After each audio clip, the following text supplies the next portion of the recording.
après plusieurs années de détention du Congo comme propriété privée du roi des Belges, Léopold II, 30 juin 1960.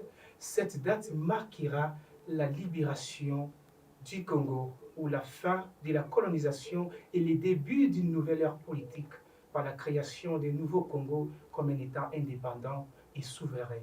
La République démocratique du Congo se centra dans l'obligation de répondre aux exigences d'un pays souverain et indépendant sur tous les plans, notamment sur les plans diplomatiques. Bonjour et bienvenue dans ce nouveau numéro des bilans historiques qui en reçoit aujourd'hui les diplomates M. Emmanuel Mundende et M. Glody Kalombola, avec qui on va parler aujourd'hui sur l'histoire de la diplomatie congolaise depuis l'indépendance. M. Emmanuel, je vous salue, bonjour. Bonjour, messieurs les journalistes. Bonjour à tous les auditeurs qui vont nous suivre à ces moments précis auxquels nous allons partager les savoirs sur la notion diplomatique ou l'histoire de la diplomatie congolaise. Mais également, je salue mon co-débatteur avec qui nous allons partager les plateaux. Messieurs les journalistes, excusez-moi d'énoncer quelque chose sur ces petits temps d'antenne. Vous savez, le Congo, apparemment, nous avons un petit problème dans ces pays. Vous avez la parole, parce que le plateau est à vous, mais je salue, permettez-moi de saluer aussi M. Glody Kalombola qui est justement avec vous. M. Glody, bonjour. Oui, bonjour, messieurs les journalistes, M. Michel. Et j'en profite aussi à saluer ma famille, la famille Kalombola, la famille Ekunda, la famille Likio, la famille Mogege. Merci beaucoup et je salue à tous les téléspectateurs. Merci beaucoup, Monsieur Emmanuel Mundende. Aujourd'hui, avec vous, on va parler de l'histoire de la diplomatie congolaise.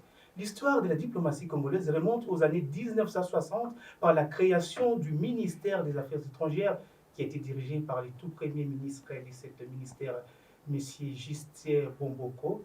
Et aujourd'hui, la République démocratique du Congo devait tisser des liens diplomatiques et bilatéraux comme étant un État indépendant et souverain. Qu'est-ce que vous en connaissez plus? Qu'est-ce que vous enseignez face à la caméra par rapport à l'histoire de la diplomatie congolaise aujourd'hui?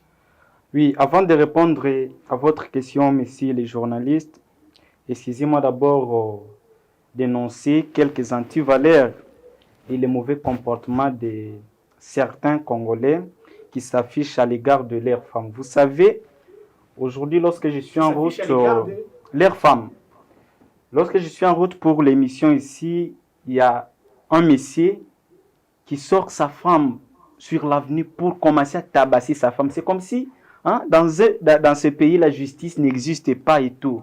J'ai dit, mais comment ça? Au moment que le chef de l'État lutte via ce que la masculinité positive soit remarquée sur toute l'étendue de la République démocratique du Congo, ce sont même des efforts que la dame, la coordonnatrice nationale de la masculinité positive, Madame Safi Kandolo, qui se poumonne à tout moment pour ces combats, mais un monsieur qui sort comme ça devant les gens pour commencer à tabasser sa femme, sans toutefois le savoir que il était déjà en train de connaître une infraction. Raison pour laquelle j'ai dit non, je ne peux pas passer, tant que membre de la masculinité positive, je ne peux pas passer sans toutefois interpeller la conscience de ces citoyens congolais. Et j'ai essayé de le faire. Je lui ai dit non, ce que vous faites, ça ne peut pas exister. Du fait que peut-être on ne prend pas le temps de lire notre constitution et toutes d'autres lois qui concernent l'émancipation, les valeurs, le respect sur les droits de la femme, c'est ce qui fait que nous puissions toujours rester dans l'ignorance. Je vous lis ici un article de la Constitution. Il s'agit donc de l'article 14 de la Constitution qui stipule: les pouvoirs publics veillent à l'élimination de toute forme de discrimination à l'égard de la femme et assurent la protection et la promotion de ses droits. Ils prennent dans tous les domaines, notamment dans les domaines civils, politiques, économiques, sociaux et culturels, toutes les mesures appropriées pour assurer le total épanouissement de la pleine participation de la femme au développement de la nation. Ils prennent des mesures pour lutter contre toute forme de violence faite à la femme dans la vie publique et dans la vie privée. Donc c'était pour interpeller les messieurs là. Les violences que vous faites à l'égard de la femme, à l'égard de la jeune fille, C'est parmi des choses où les combats de la masculinité positive aujourd'hui. Je ne m'arrête pas seulement au niveau de cet article de la Constitution. Je vais citer, messieurs, je vous lis la loi numéro 15/013 du 1er août 2015 portant mobilité de la protection du droit de la femme et l'arrêté 008 du 16 août 2022 portant création et organisation de la cellule technique mixte de la masculinité positive. C'est parmi les combats aujourd'hui que le chef de l'État a pris en main. Et nous ne pouvons pas laisser de telles choses se passer dans ces pays. Raison pour laquelle j'ai essayé de mon droit, interpeller les messieurs, interpeller sa conscience pour lui dire qu'il ne faut plus jamais faire de telles violences à l'égard de la femme. La femme n'est pas la personne à négliger. D'ailleurs, si nous sommes vivants, c'est parce que les femmes ont accepté cette charge. Merci beaucoup. Pour votre interpellation. Revenons maintenant à nos mots et temps. Je parlais de l'histoire de la diplomatie congolaise. La création de ces prix des ministères, la création du ministère des Affaires étrangères à l'époque a permis à notre pays, la République démocratique du Congo, M. Emmanuel, à s'intégrer dans les courses ou bien dans les liens diplomatiques et bilatéraux. Qu'est-ce que vous en parlez, vous en connaissez par rapport à l'historique de notre diplomatie congolaise?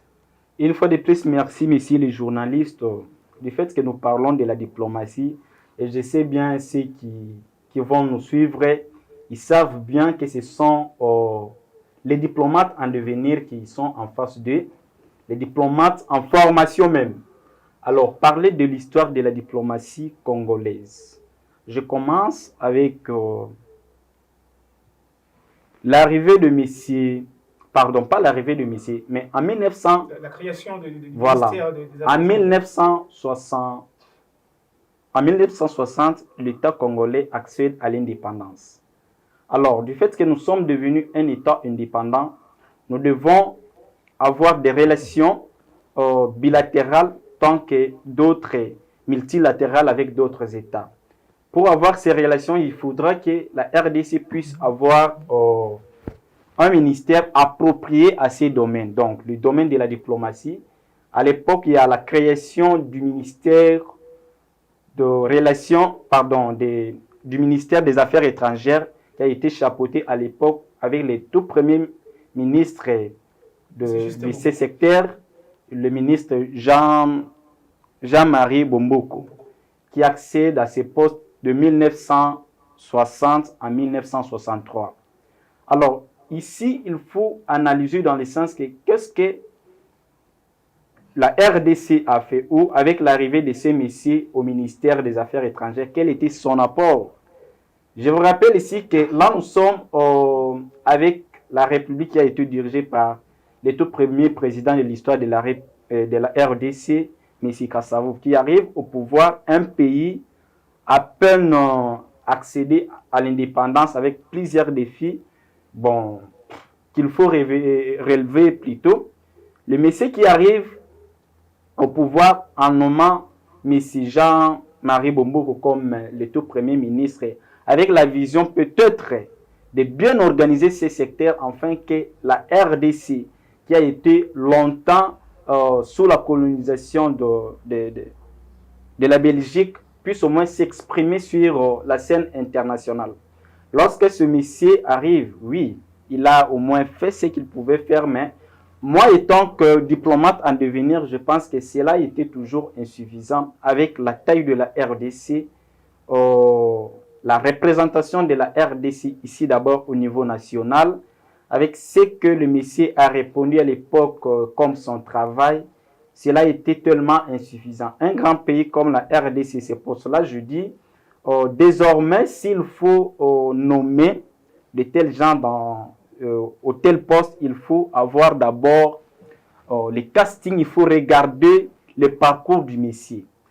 Peut-être ce n'est pas le problème ou ce n'est pas le cas avec... Son arrivée dans ce ministère n'a pas changé, n'a pas... Non, son arrivée à ce ministère n'a pas changé la situation de la République démocratique du Congo. Ça n'a pas vous allez remarquer la République démocratique du Congo comme un État souverain et indépendant. Vous allez remarquer que tout ce que les Blancs ont laissé, d'ailleurs, ce que nous avons vécu ou ce que les gens ont vécu à l'époque, en 1960, lorsque les messieurs arrivent comme ministre des Affaires étrangères jusqu'en 1963, c'est la même chose, c'est la même situation que les colons nous ont laissé. Vous voyez, la voix de la RDC sur la scène internationale. Quels sont les fruits d'une diplomatie dans un pays? Quel est le travail, les résultats de la diplomatie dans un pays? Parce que récemment, vous venez de dire ici qu'il est arrivé du premier ministre du ministère des Affaires étrangères à l'époque n'a pas représenté les pays sur la scène internationale. Il n'a pas bien fait le travail. C'est ce que vous avez souligné. On aimerait savoir les résultats, c'est les résultats du travail de la diplomatie dans un pays. Je vais arriver, messieurs les journalistes, sur ces points. J'essaie ici de revenir en arrière pour vous dire que l'arrivée de ces messieurs à ces postes du ministre des Affaires étrangères, c'était comme si multiplier les conflits au niveau international qui n'ont pas bénéficié à la RDC. Dans le sens que vous savez, lorsque vous êtes le ministre des Affaires étrangères, c'est vous qui avez la responsabilité. Bien sûr que le président est là, mais c'est vous qui avez la responsabilité en matière diplomatique. C'est vous qui assumez. Oui, le président est toujours là comme un coordonnateur, mais c'est vous qui avez, quoi dirais-je, la police du débat et tout. En faisant donc, quoi en tant que ministre? En faisant quoi? Il faut savoir ordonner, d'ailleurs, l'organisation de votre secteur. Vous savez, en lisant l'histoire de la République démocratique du Congo, l'organisation de ces secteurs a toujours posé du problème. Depuis l'indépendance jusqu'à nos jours, je ne sais pas. C'est bien à quoi?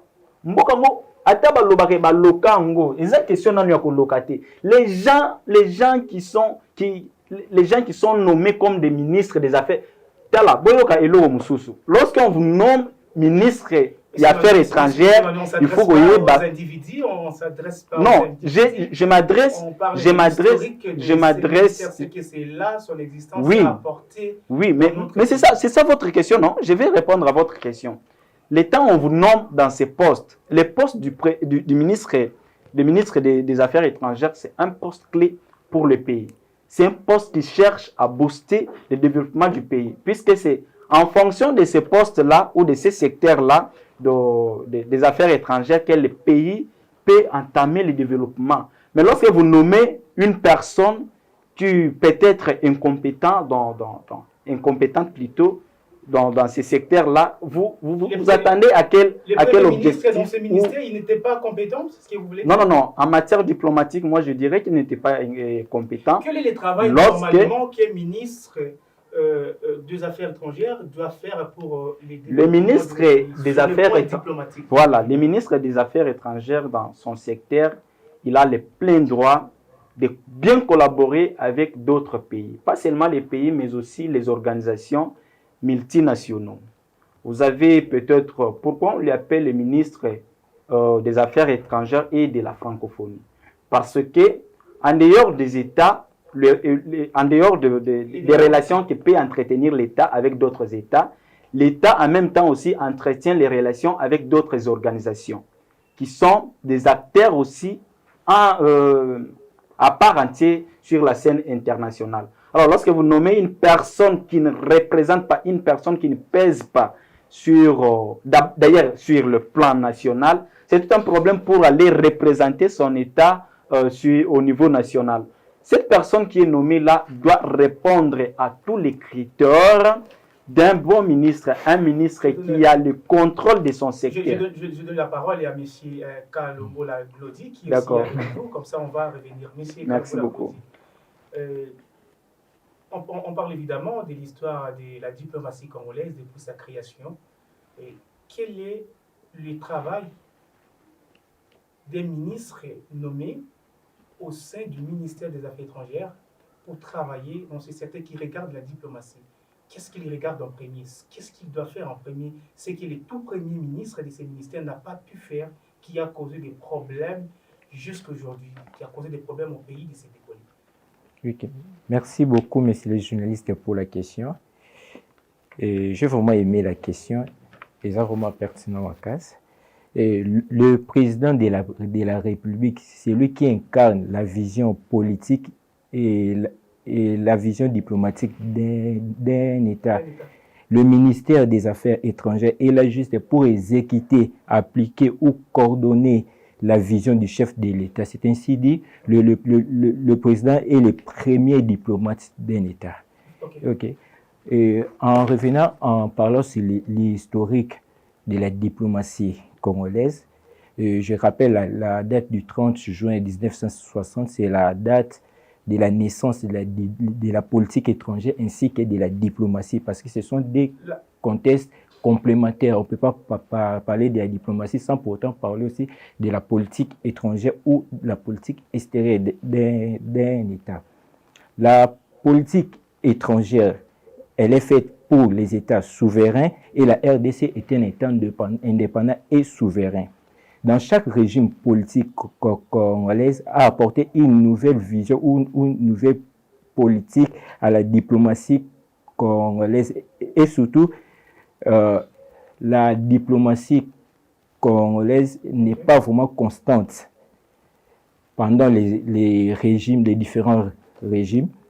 Et la politique, je voulais d'abord revenir aussi en amont parce que il y a nos téléspectateurs qui nous suivent, qui ne savent pas c'est quoi la diplomatie, c'est quoi la politique étrangère. J'aimerais expliquer les concepts brièvement.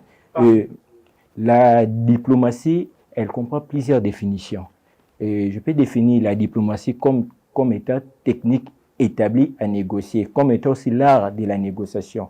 Et la politique étrangère, c'est quoi? C'est une politique mène un État vis-à-vis au pays étranger. Elle incarne aussi, elle définit les lignes et les objectifs d'un État. Vu que nous sommes en train de parler de la politique étrangère des États, je dois aussi définir l'État, c'est quoi? Je vais définir l'État étant qu'un internationaliste. Je vais définir l'État à base de 4 éléments.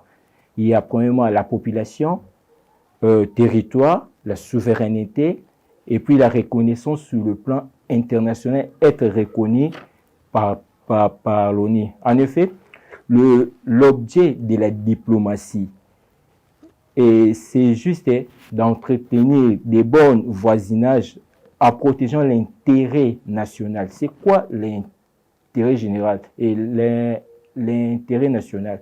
J'avance et puis j'explique aussi certains concepts. Et quand je parle de l'intérêt national, je vise 3 choses. Il y a la sécurité, la prospérité et prestige pour un État. Et puis, parmi les régimes politiques, bien sûr, les Congo, tous en la 5e régime nabiso politique. Et l'ami parlait du premier régime, du régime du président Kasavubu, c'était de 1960 à 1965. Et elle fut qualifiée comme étant une politique étrangère d'agissance et de directives. C'est-à-dire quoi? La politique étrangère, à l'époque de M. Kasavubu, elle était beaucoup plus agissante vu que elle devait privilégier les relations entre des grands pays, des grands États, entre la RDC et la Belgique. Et le pays restera toujours soudé au-delà, malgré tous les changements, les différents présents, parce que le Congo et la Belgique font partie de notre histoire. Et si j'avance, vu le temps, la télévision c'est le temps. Effectivement, et je reprends toujours ma question qui semble ne pas être répondue. J'avais dit, quel est le travail d'un ministre de ce ministère, le ministère des Affaires étrangères, ou bien les travaux que le tout premier ministre dans ce ministère devait faire, qu'il n'a pas pu faire pour vendre les pays à l'échelle internationale, qui a fait en sorte qu'aujourd'hui les pays trouvent des difficultés à s'épanouir. En fait, je ne voulais pas vraiment juger le travail. Il y a premier ministre à Affaires étrangères. Au début, qu'est-ce que j'avais expliqué? J'avais dit que non, c'est le président qui est le premier diplomate. Alors, la mission au ministère des Affaires étrangères, il incarne il La applique, vision du chef de l'État. oui, Donc, le oui, premier diplomate, c'est d'abord le président de la oui, le République. président de la République, et puis le ministre des Affaires étrangères, il est là pour exécuter, appliquer la vision du chef de l'État. Donc, les chefs, si je comprends bien, le chef de l'État de l'époque, après l'indépendance, n'a pas pu vendre le Congo sur le plan diplomatique dans d'autres pays à travers le monde, seulement avec la Belgique, étant donné que le pays venait d'arracher son indépendance de la Belgique. Parce que quand on parle de la diplomatie, on ne voit pas seulement la relation entre deux pays seulement, RDC et la Belgique. Ok. Je reviens encore dans Nalobaki.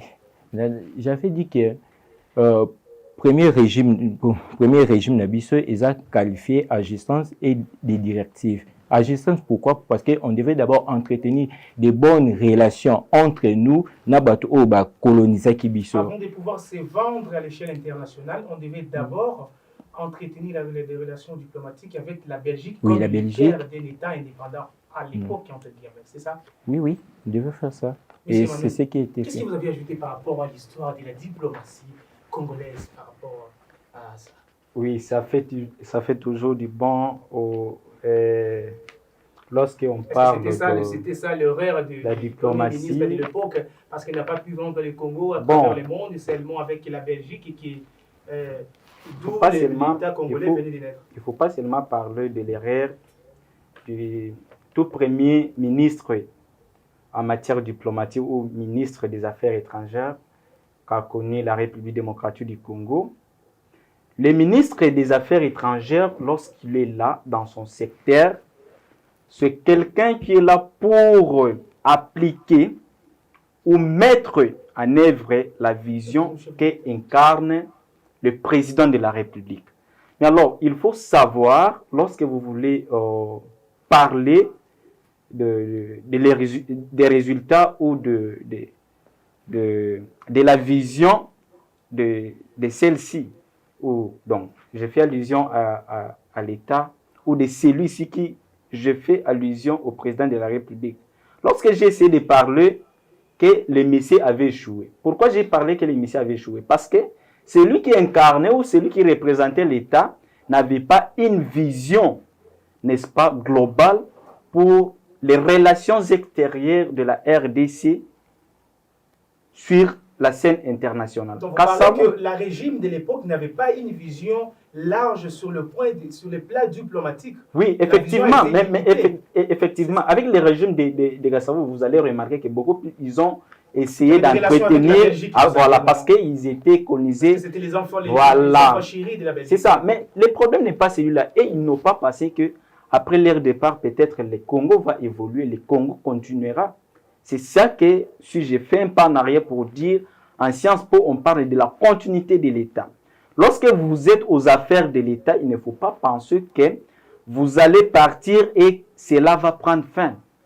Ou les affaires vont se limiter à ce niveau. Il faut toujours penser à la continuité de l'État. Il faut savoir qu'après moi, il y a une autre personne qui passera pour continuer. Alors, ce qu'a fait le président Kassavou à l'époque, avec son régime, à l'époque, ils n'ont pas bien précisé les objectifs pour la défense des relations diplomatiques de la République démocratique du Congo.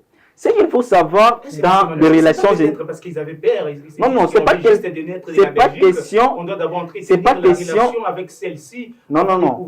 Cher journaliste, ce n'est pas question d'avoir peur. C'est question d'avoir une vision bien précise. À l'époque, M. Kassavou, avec son équipe, la vision est tantôt plus tôt.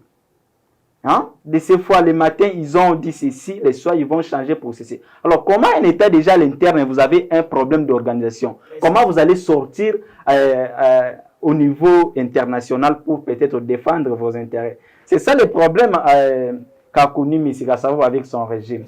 Alors, je remercie. Comme je disais, les enfants chéris de la Belgique, ils ont été couverts par la lumière, sous la lumière. C'est ça, lorsqu'on arrive au pouvoir...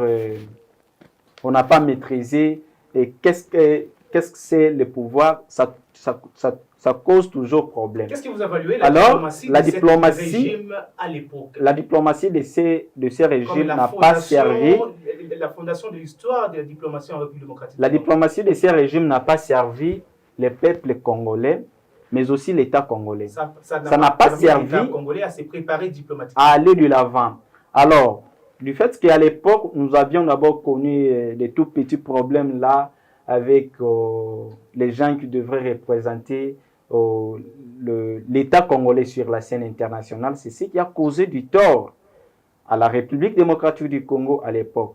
Alors, pour parler de la diplomatie, je reviens d'abord au moins expliquer qu'est-ce que c'est la diplomatie.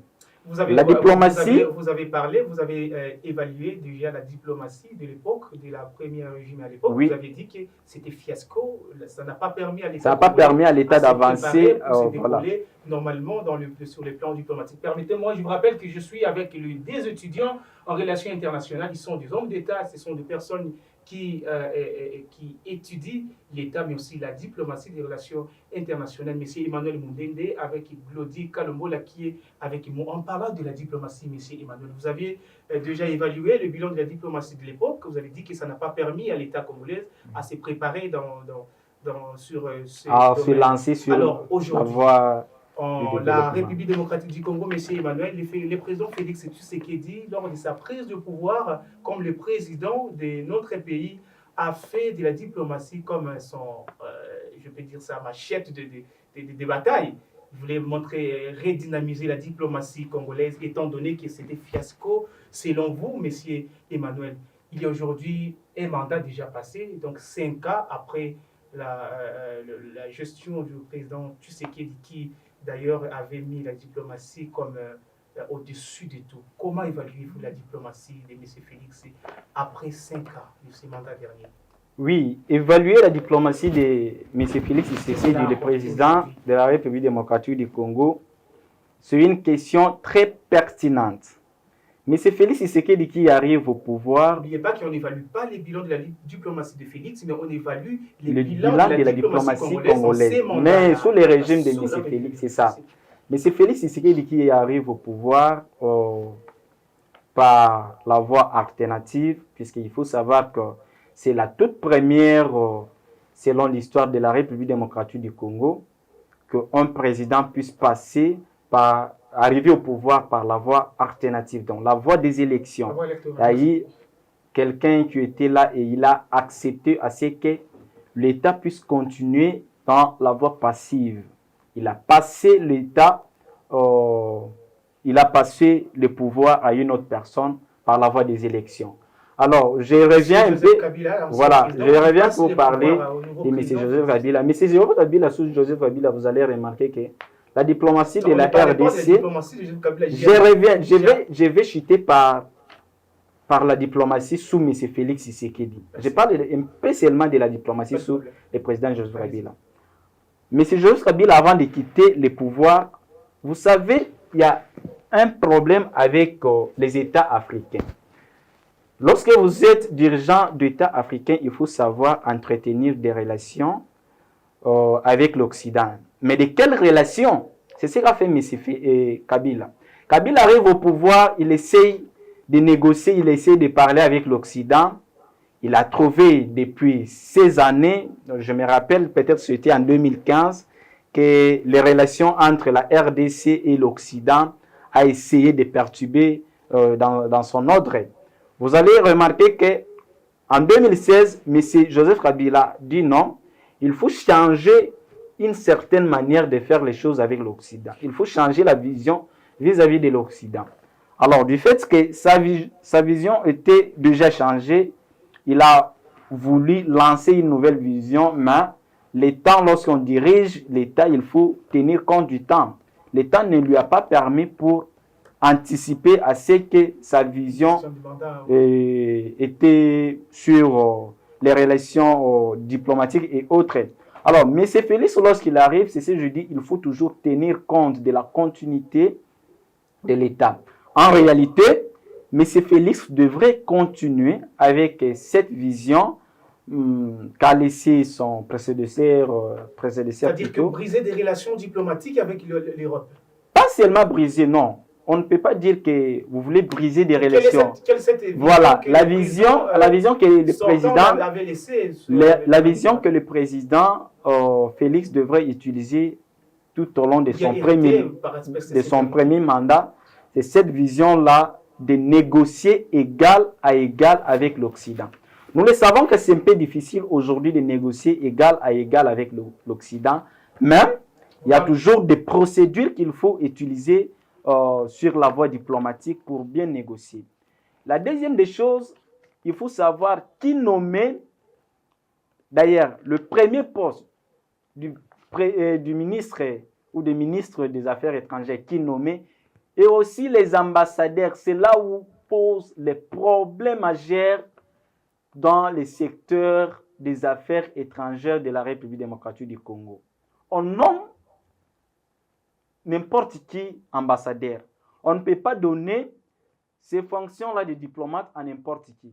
Il y a toujours des procédures, mais malheureusement, avec notre pays, vous allez remarquer que ces procédures-là ne sont pas respectées. Mais il y a déjà voilà. un président qui conduit sa vision. Non, non, non. Le président n'est pas excellent dans chaque domaine. Pourquoi le président a besoin d'avoir un ministre des Affaires étrangères? Puisqu'il sait que lui, il a sa vision, mais la personne qui doit mettre d'application cette vision, c'est le ministre des Affaires étrangères avec ses collaborateurs. Mais on a vu et permettez-moi, on a vu le président Félix qui faisait des voyages en voyage pour même des relations la diplomatie diplomatiques autant plus que les ambassadeurs le faisaient, M. Emmanuel. La diplomatie n'est pas seulement représentée par du voyage, de multiples voyages. D'ailleurs, ces multiples voyages-là, ça pèse sur la chaîne de dépenses de l'État. Non. Mais c'est quoi la suite? C'est quoi la suite dans tout ce que vous faites? Mais c'est ça, je vais vous répondre. Les multiples voyages que le président de la République a fait dans son premier mandat, et il continue à les faire, moi je pense que ces multiples voyages n'ont pas apporté... Ça a un but. Ça a un but. Oui, bien sûr, il voulait à tout prix briser l'isolement des relations diplomatiques qu'a connu le président Joseph Kabila sous son mandat, puisque le président Joseph Kabila, il faut rappeler qu'il a laissé le pays dans l'isolement diplomatique. Mais il savait pourquoi il avait laissé le pays. Il cherchait à ce que l'Occident puisse comprendre que l'État congolais n'est plus l'État à manipuler à tout moment. Il faut respecter, le respect mutuel doit régner désormais avec l'État congolais. C'est ça le président Félix aujourd'hui est en train... Vous n'êtes pas d'accord que notre pays a des relations diplomatiques avec l'Occident, donc non. vous semblez refuser des relations diplomatiques. Moi, je dis, au moment, le temps que nous traversons, le monde aujourd'hui, à l'époque, pourquoi on s'est penché beaucoup plus avec l'Occident, c'est parce que avec les temps, vous savez, la scène internationale était bipolaire. Tu vois, donc il y a un certain camp qui détenait le pouvoir, qui avait les décisions sur toute la scène internationale, au niveau de la scène internationale. Nous ne pouvons pas oublier ça, c'est l'Occident. Mais aujourd'hui, nous remarquons que le monde devient multipolaire. Donc, il y a plusieurs... il y a multiplication de puissances aujourd'hui sur la scène internationale. Vous attendez parler de l'Occident, de la Russie, du Corée du Nord, Corée du Sud, de la Chine, Japon. Ce sont des puissances qui, à l'époque, étaient émergentes, mais aujourd'hui sont des puissances remarquables. Alors, je vais citer par là. Pourquoi pas chercher à négocier avec les puissances-là que l'on pense qu'ils peuvent venir pour nous soutenir. Aujourd'hui, je parle de la Russie. La Russie prouve à la face du monde qu'il a une vision pour l'Afrique, pas seulement pour l'Afrique, mais une vision aussi pour le monde. Je pense qu'il est temps que les autorités congolaises puissent prendre conscience pour négocier avec la Russie, refuser d'abord l'Occident. Refuser l'Occident ne veut pas dire que arrêter avec les relations diplomatiques qu'à la RDC face à l'Occident, mais savoir se pencher encore beaucoup plus à la Russie, puisque la Russie aujourd'hui est une solution pour les États qui veulent être développés ou qui marchent dans le développement. Bilan de la diplomatie congolaise, c'est ce qu'on parle aujourd'hui avec les étudiants en relations internationales. Monsieur Jonathan, je vous donne la parole. bilan de la diplomatie de notre pays, dira la règne de, du président Félix Tshisekedi, qui d'ailleurs avait mis la diplomatie au cœur de son programme de travail. Oui. Quel est le bilan aujourd'hui? D'accord, merci beaucoup pour la question. Et je voulais d'abord revenir parce que je suis d'avis contraire avec M. Mundende concernant la régime de Kassavou, de M. Kassavou, de l'ancien président. M. Mundende a dit que non, régime Wanizaki, bilan pour nous, c'était du fiasco, non? Et je suis vraiment stupéfié de l'idée à M. Mundende. Pourquoi ne pas en revenir au prochain numéro de l'émission, mais on peut prendre le bilan de ces... Parce que la télé, c'est les temps, vous le savez, oui. Il y a 5 ans que M. Félix a dirigé les pays avec la vision large sur les plans diplomatiques. Qu'est-ce qui vous jugez ces diplomaties après 5 ans de son règne? Oui, mais M. Michel, il ne faut pas oublier, il y a des téléspectateurs au Bazolanda Bisso, aussi qui comprennent mieux au Bazapé aussi du domaine. Alors, je voulais éclairer.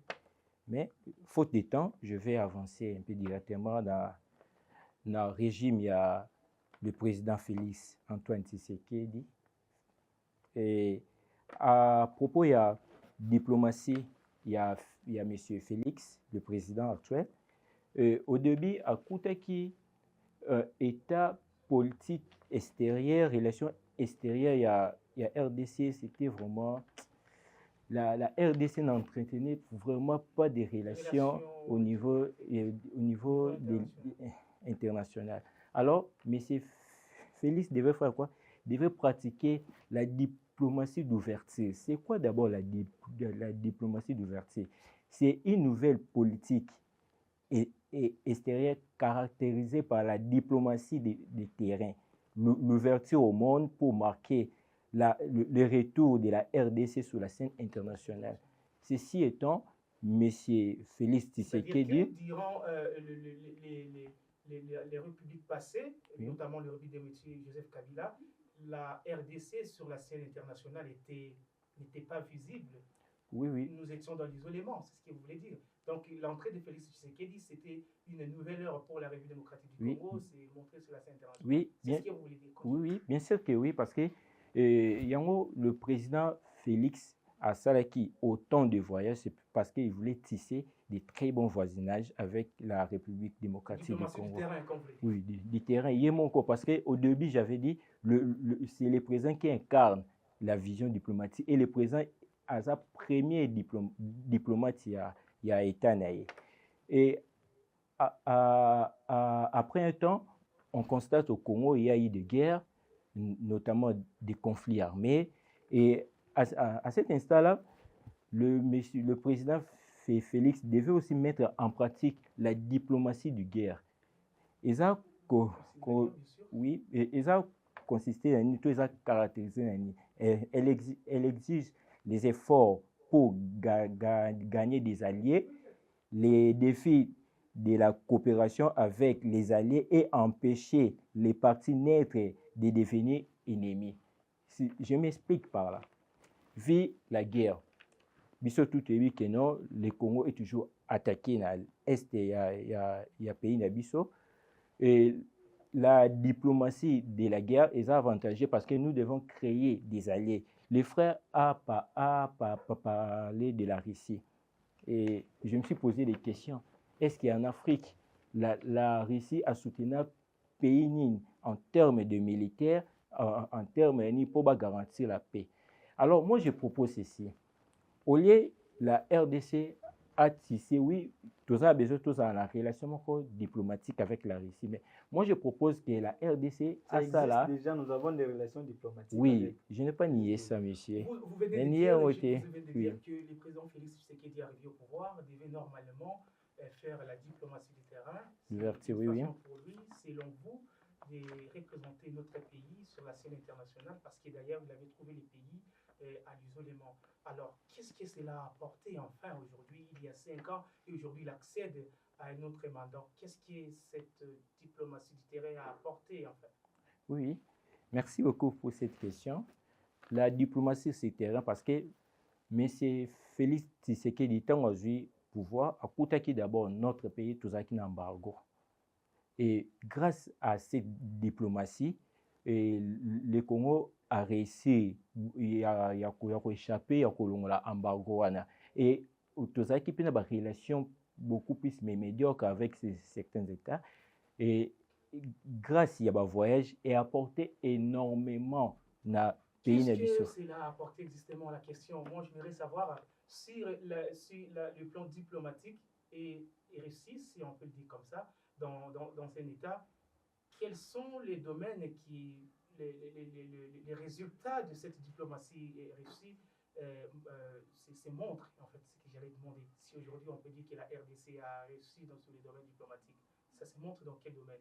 Parce qu'à l'Est, il y a la question rwandaise, vous le savez. Sur la vie sociale aujourd'hui, vous êtes sans ignorer que la population se disait pas satisfaite, la vie sociale devient de plus en plus chère, et puis donc il y a beaucoup de certains qui sont fiasco. Alors la visibilité de la diplomatie, ça se montre où, dans quel domaine dans un pays? Et nous sommes revenus juste à la réponse n'a pas au début là, Nabi, n'a qui très bien Nabi non. Vu voyage sur terrain où le président Salaki a Kenaki beaucoup plus que ça, le retour, il y a RDC sur la scène internationale. Il y a un résultat, ils ont produit parce que la RDC, embargo, c'est grâce il y a diplomatie de notre chef de l'État. Et deuxième chose. Il faut texter là. Oui. Vous avez dit que Balongolaki, embargo, vous dites, vous parlez. Oui. Non. Je peux dire l'embargo, oui. À l'époque, Balongoli embargo, mais il faut aujourd'hui savoir na niveau nini tozaleli embargo Balongoli, mais il y a reconduction, il y a régime, il y a sanctions que la RDC venait de subir à un conseil et de sécurité à ONU. Olanda qui a monté mon cher. Nalanda qui a sanction. La parole, monsieur Emmanuel, je reviens avec la même question que j'ai posée monsieur Glody Kalombola. Je disais tantôt, aujourd'hui dans notre pays, à l'est de notre pays, l'agression est toujours vivante. La vie sociale de plus en plus dérangeante parce que la population se plaint toujours. Alors, si la diplomatie est vraiment exercée à ces résultats, les fruits de la diplomatie dans un pays, ça se montre dans quel domaine? Bon, moi je pense qu'il y a encore des efforts à multiplier que le président de la République et Sengilia Sala. Entre autres, entretenir dans le secteur wana, il y a diplomatie. Ceux qui ont bimi, écoutez, mais ceux qui ont bimi les lots Liban Mboka, il faut voir comment l'ambassade Nabiso est représentée. Puisque l'ambassade est représentée à l'État. Si l'ambassade est salité, ça veut dire que pas Nabino pe kuna boza salité. Si l'ambassade n'est pas organisée, ça veut dire aussi que le pays n'est pas organisé. L'ambassade est cette couleur-là de l'État au niveau extérieur. Alors, diplomatie, il y a président Félix, après le voyage, oui. Après le voyage, le président a été écouté sur la scène internationale. Si je comprends bien, aux différents, les résultats, selon vous, M. Emmanuel, les résultats d'une diplomatie dans un pays, c'est la représentation de l'ambassade du pays au niveau international. Non, ce n'est pas ça seulement. Les résultats d'une diplomatie, c'est ça, il faut voir la sécurité, comment la sécurité est rassurée dans son État. Comme vous l'avez dit, comment la vie sociale est menée. Est-ce que l'économie du pays elle est stable, entre autres, puisque lorsque vous faites des bonnes relations, vous avez des bonnes relations diplomatiques, cela aussi fait appel aux investisseurs d'autres États pour venir investir chez vous. C'est parmi les éléments qui prouvent que voilà, la diplomatie d'un pays est bien assise. Mais aussi, il faut marteler sur une chose. Lorsque vous êtes au Conseil de sécurité des Nations Unies, lorsqu'on veut voter contre une sanction qui veut peser sur votre État, c'est par là qu'il faut remarquer les résultats de la diplomatie. Posez-vous la question de savoir, lorsqu'il y a eu vote de la reconduction des régimes de sanctions que subit la RDC maintenant, quels sont les États qui ont voté pour la RDC? C'est là aussi et les résultats de la diplomatie que le président Félix nous a menés. S'il y a 5 États, parmi les 5 États permanents du Conseil de sécurité de l'ONU, s'il y a 4 qui ont voté contre la RDC, ça veut dire que notre diplomatie n'a pas réussi, ou le président de la République n'a pas réussi avec sa diplomatie Tu vois? Donc, la diplomatie doit être caractérisée par les fruits. Donc, la diplomatie, lorsque les présidents sortent, c'est comme si un papa bimi a quelque luka. Il faut azongana bilo a rolia. Tant que papa bimi a quelque luka bilo a rolia zate, azong maboko pamba, ça veut dire que kopa kendaki est simité. C'est le même cas avec. Vous évaluez là comment? Vous dites que la diplomatie de Félix Tshisekedi est assise, selon vous? Non, non, non. La diplomatie du président, il y a encore des efforts qu'il faut fournir. Qu'est-ce qu'il faut faire pour améliorer justement? Voilà, c'est que le président doit faire pour améliorer la diplomatie congolaise. Il doit savoir avec qui entretenir de bonnes relations. Il doit savoir comment négocier. Le problème, c'est de négocier d'abord avec les partenaires. Oui, moi, personnellement, je pense qu'à ce moment que la RDC est arrivée, il faut mettre de côté l'Europe, pas l'Europe, l'Occident, et prêter maintenant la voie avec la Russie, avec les trucs là de BRICS. Je pense qu'avec la Russie, BRICS, ça peut aller. Il faut intégrer les BRICS. C'est ça le problème. Si vous intégrez les BRICS, nous allons développer. Je pense en chutant, je vais dire ceci. Il est temps, Monsieur le Président. Le premier mandat, nous avons tous reconnu, nous avons tous compris que vous aviez eu des difficultés. Il fallait d'abord faire entendre la voix de la République sur la scène internationale. Mais nous pensons avec le deuxième mandat que ce n'est plus le temps de pleurer à tout moment, pleurnicher. Non, voilà comme ça, les Rwandais nous attaquent. Non, utilisez une bonne diplomatie. Utilisez la diplomatie. Lorsqu'on parle de la diplomatie, il faut aussi tenir compte de l'armée. Il faut bien équiper notre armée. Il faut entretenir cette armée d'abord ici à l'interne pour bien soutenir la diplomatie. Merci beaucoup. Puisque lorsque la diplomatie n'est pas, lorsque l'armée plutôt n'est pas bien structurée, la diplomatie pose problème. Puisque l'armée fait, l'armée prouve la puissance ou le niveau de la diplomatie. C'est comme ça, il faut entretenir. Vous avez dit des mots et puis on va chuter. D'accord. Pour conclure. Par rapport à ce qu'on va faire parce que vous avez vous aussi jugé que la diplomatie congolaise doit être améliorée parce que les efforts ont été fournis, mais on n'a pas encore, vous n'êtes pas satisfait, le pays n'est pas satisfait dans ce problème. Qu'est-ce qu'il faut faire? Quelles sont les réformes dans ces domaines? Je voudrais ajouter ceci. En relations internationales, elle est caractérisée par, elle est caractérisée par la paix et la guerre. Si le président a une voie diplomatique et qu'il va résulter zoamité concernant par exemple les guerres à Est Nabiso, concernant les problèmes internes à Nabiso, il faut se recourir aussi par la force. Et les autres, il y a la notion de géostratégie. Pourquoi je parle de la géostratégie? Et oui, il y a une détermination d'une stratégie à travers des données géographiques. On est attaqué. Parce que la RDC ne peut pas négocier avec les groupes rebelles. Beaucoup plus, nous devons aller à la force. Merci beaucoup. Il y a beaucoup de choses qui Merci beaucoup. On va en parler au prochain numéro. Et je vous rappelle que j'étais avec les diplomates à venir. Ils sont des rédactionnistes.